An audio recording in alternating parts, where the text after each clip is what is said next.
This is Huma Abedin, right? A longtime aide to Hillary Clinton. Morning, Colin. What are you watching? The news. Why? Her third month of pregnancy. Because my teacher said you can learn things from watching the news. The news, Colin.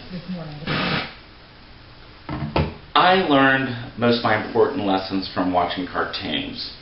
You can learn lots of things from watching cartoons. For example, Pink Panther. You ever watch the Pink Panther?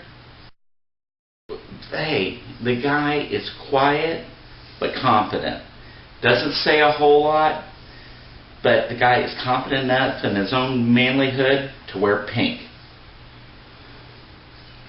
What about Fat Albert? Fat Albert, I mean, those guys always got into trouble, but there was always a moral to the story.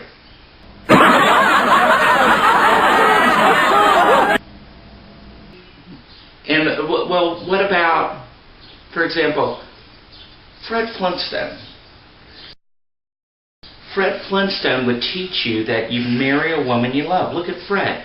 He'd go to work, go out with Barney, they would go to the Moose Lodge, and he came home. Wilma always had things ready for him, and Fred loved her for it.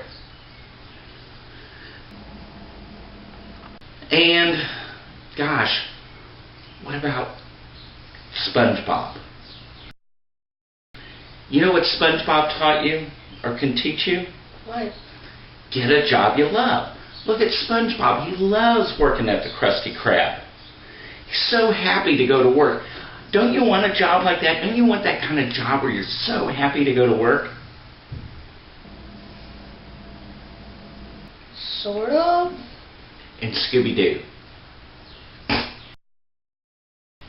Scooby-Doo was always leery of strangers, and for good reason. Did you ever notice that the strangers they would become friends with ended up being the monsters? Sort of. Colin, you can learn a lot from cartoons. I think that you ought to watch cartoons instead. And on cartoons, you will learn a lot more.